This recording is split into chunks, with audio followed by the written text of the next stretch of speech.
بسم اللہ الرحمن الرحیم۔ عزیز طلبہ، آج ہم پڑھیں گے نظریہ پاکستان کا مفہوم اور نظریہ پاکستان کے عناصر۔ آئیے دیکھتے ہیں سب سے پہلے نظریہ پاکستان کا مفہوم۔ اسلامی نظریہ حیات پاکستان کی بنیاد ہے۔ نظریہ پاکستان سے مراد برصغیر جنوب ایشیا کے تاریخی حوالے سے مسلمانوں کا یہ شعور تھا کہ وہ اسلامی نظریہ حیات کی بنیاد پر دوسری اقوام سے مختلف ہیں۔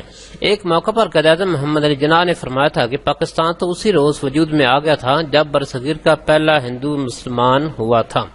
نظریہ کی تعریف کی روشنی میں نظریہ پاکستان وہ لائحہ عمل تھا جس کی بنیاد ایک خاص نظریہ یعنی اسلام پر رکھی گئی تھی، جس کو واضح کرنے کا مقصد اسلام کو ایک تہذیبی، ثقافتی، تمدنی، سیاسی اور معاشی نظام کے طور پر نافذ کرنا تھا۔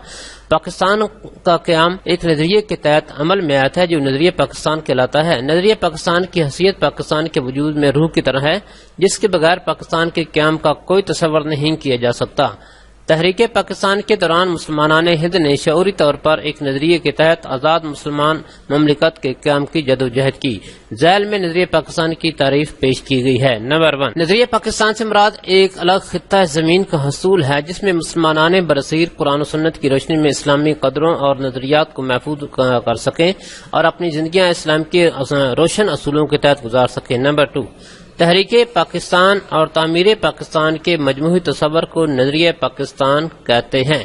نمبر 3، نظریہ پاکستان وہ نظریاتی بنیاد ہے جس کے تحت برصغیر کے مسلمانوں نے اپنی شناخت، حقوق، علیحدہ وطن اور قومی فلاح و بہبود کے لیے جدوجہد کی۔ اب دیکھتے ہیں نظریہ پاکستان کے عناصر۔ پاکستان کی بنیاد اسلامی نظریہ حیات پر رکھی گئی ہے۔ عقائد، عبادات، قانون کی حکمرانی، اخوت و مساوات اور عدل و انصاف نظریہ پاکستان کے عناصر ہیں۔ ان عناصر کی تفصیل ذیل میں پیش کی گئی۔ نمبر 1، عقائد۔ عقائد میں توحید و رسالت، آخرت، ملائکہ اور الہامی کتابوں پر ایمان لانا شامل ہے۔ عقائد کے مجموعے کو ایمان کہتے ہیں۔ عقیدہ توحید سے مراد یہ ہے کہ اللہ تعالیٰ ساری کائنات کا خالق اور مالک ہے، وہ واحد اور یکتا ہے، اس کا کوئی شریک نہیں اور نہ ہی کوئی چیز اس کے علم سے باہر ہے۔ ان اللہ علی کل شیء قدیر، بے شک اللہ تعالیٰ ہر چیز پر قادر ہے، کوئی شے اس کی قدرت سے باہر نہیں ہے۔ اللہ نے فرمایا کہ انی جاعل فی الارض خلیفہ، میں زمین میں اپنا نائب بنانے والا ہوں۔ سورہ بقرہ کی آیت نمبر 30 کے مطابق انسان کی حیثیت اللہ تعالیٰ کے نائب کی ہے، لہٰذا مسلمانوں پر اللہ تعالیٰ کے احکام پر چلنا ضروری ہے۔ اللہ تعالیٰ کے قادر مطلق ہونے اور انسان کے نائب ہونے کے عقیدے سے خود بخود یہ بات واضح ہو جاتی ہے کہ انسان اپنی طاقت کی حد تک عمل پر قادر ہے، لیکن اصل قدرت اللہ تعالیٰ کے ہاتھ میں ہے۔ انسان اپنی طاقت کے مطابق عمل کرے اور نتیجہ اللہ تعالیٰ پر چھوڑ دے۔ عقیدہ رسالت کا مطلب تمام رسولوں پر ایمان لانا ہے۔ دائرہ اسلام میں آنے کے لیے لازم ہے کہ رسالت کو دل و جان سے تسلیم کیا جائے اور کسی اعتبار سے بھی اس میں شک و شبہ نہ کیا جائے۔ قرآن مجید اور اسوہ رسول صلی اللہ علیہ وسلم کو سرچشمہ ہدایت مانا اور حضرت محمد صلی اللہ علیہ وسلم کو اللہ تعالیٰ کا آخری رسول اور آخری نبی ماننا، یہ ایمان رکھنا کہ آپ صلی اللہ علیہ وسلم کے بعد کوئی نبی نہیں آئے گا، عقیدہ رسالت کا لازمی جزو ہے اور جو اس کا انکار کرے وہ مسلمان نہیں ہو سکتا۔ عادات، یہ ارکان اسلام میں سے چل رہے ہیں۔ توحید و رسالت کا اسلام کا پہلا رکن ہے۔ دوسرا رکن نماز ہے۔ اللہ تعالیٰ نے قرآن مجید میں کئی مقامات پر نماز کی ادائیگی کا حکم دیا۔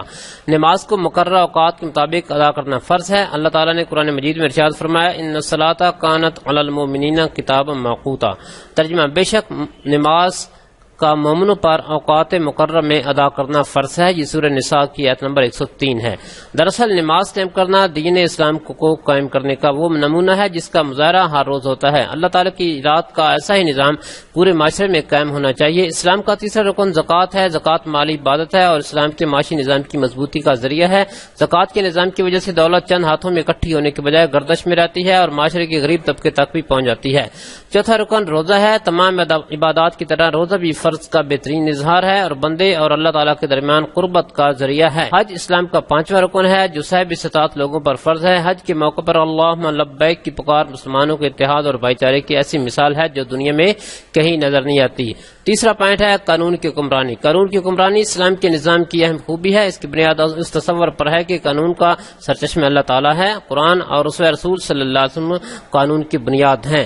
بادشاہ اور غلام بھی قانون کے سامنے برابر ہیں۔ یوں کہا جا سکتا ہے کہ اسلام کے نظام میں جمہوریت کی روح موجود ہے۔ حکمرانوں کو باہمی مشورے کے ذریعے فیصلوں کا پابند کر کے جمہوریت کی مہر لگا دی گئی ہے، بشرط یہ ہے کہ تمام فیصلے قرآن و سنت کی روشنی میں ہوں۔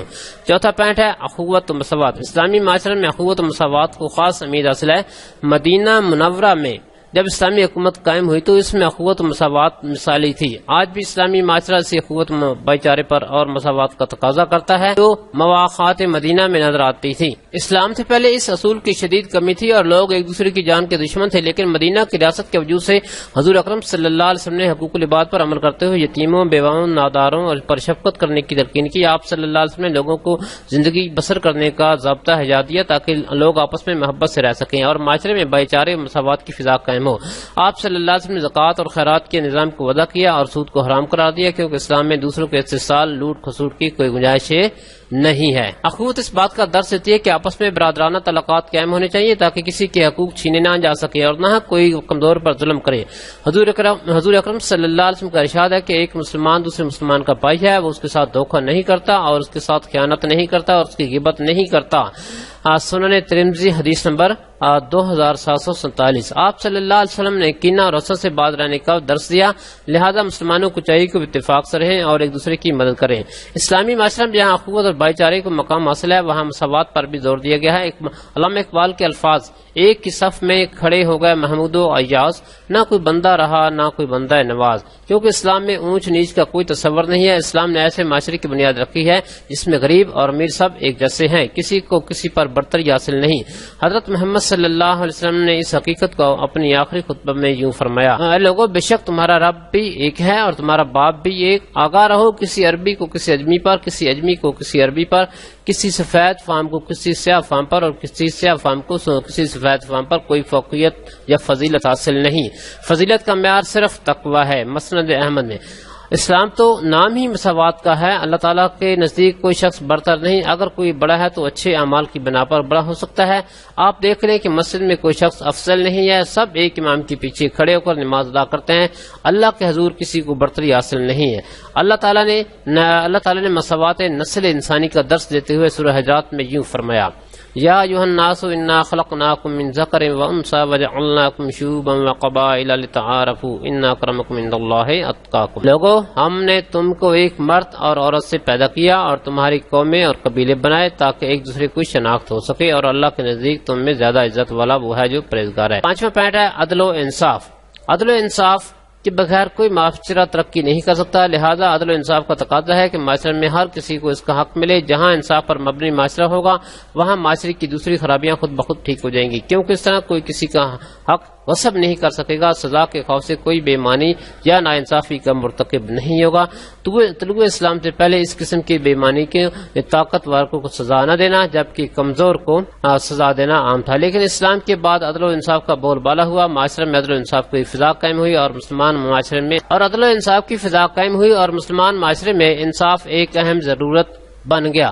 حضور اکرم صلی اللہ علیہ وسلم کا فرمان ہے، جو قوم عدل و انصاف کو ترک کر دیتی ہے تباہی اور بربادی اس کا مقدر بن جاتی ہے۔ حضور اکرم صلی اللہ علیہ وسلم نے عدل و انصاف کی بہت سی مثالیں چھوڑی ہیں جو دنیا کے لیے نمونہ ہیں۔ ایک دفعہ قبیلہ بنو مخزوم کی عورت نے چوری کی اور آپ صلی اللہ علیہ وسلم سے سفارش کی گئی تو آپ صلی اللہ علیہ وسلم نے ارشاد فرمایا، تم سے پہلے قومیں اسی لیے تباہ و برباد ہو گئی کہ ان میں جب کوئی بڑا آدمی جرم کرتا تھا تو اسے سزا نہیں دی جاتی تھی، اور اگر کوئی چھوٹا آدمی جرم کرتا تو اس پر حد لاگو کر دی جاتی تھی۔ خدا کی قسم، اگر فاطمہ بنت محمد صلی اللہ علیہ وسلم بھی چوری کرتی تو میں اس کا بھی ہاتھ کاٹ دیتا۔ یہ بخاری شریف کی حدیث ہے۔